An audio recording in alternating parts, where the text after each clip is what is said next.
We're going out of sight with Sarah French and Rick Hancock at the Hub. Hey, thanks, Joy. We're talking about government apps. Government apps, morning. yeah. The U.S. Government has gotten into the app business, and because they know a lot of people are accessing information via mobile devices. So we're going to use the web and some of my mobile devices to kind of show off some of them. USA.gov is the website. Of course, we'll have a link on our website. And they have dozens, and all free. The only I think people should be aware of is that not all the apps work on all the phones the same way. Depends on what kind of phone you have. So they have a lot of what they call mobile web apps, which will work on any kind of phone. Some are just for the iPhone, some are just for the Android.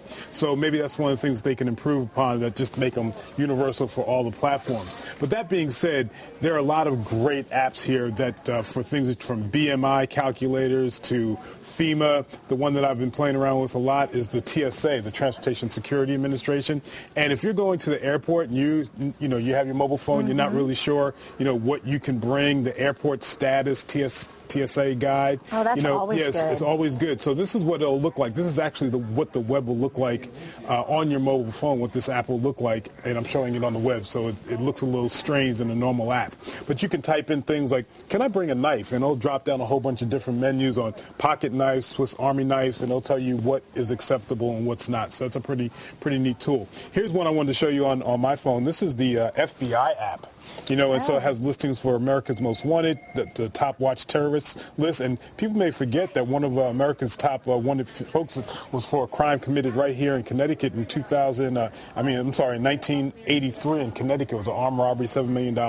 And if you have any information, because this is GPS located, if you happen to see this person, you can report that directly to the FBI. Moving on to the iPad. On the iPad, I wanted to highlight this one. This is the NASA app. If you're into science and the space, this is a perfect app. This is actually an actual video of a resupply ship going up to the International Space Station. Oh, that's incredible. And we're watching this live as they're doing a This is live. This is live, yeah. This is live, docking live. Yeah, so it's pretty neat.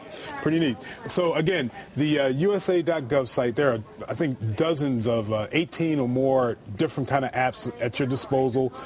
From the White House, you can find out what the president's doing, to find your embassy, the fuel economy, where you can find the best kind of cars that you want to drive to save money. A whole bunch of different things. Check them out. Again, most of them will work on any type of smartphone. Some are just specific to the iPhone. Some are specific to the Android. But overall, it's a pretty good experience of staying connected to your government. Very nice. And all that will be on our website, ctnow.com. Thanks, Rick. All right, we'll be back after this.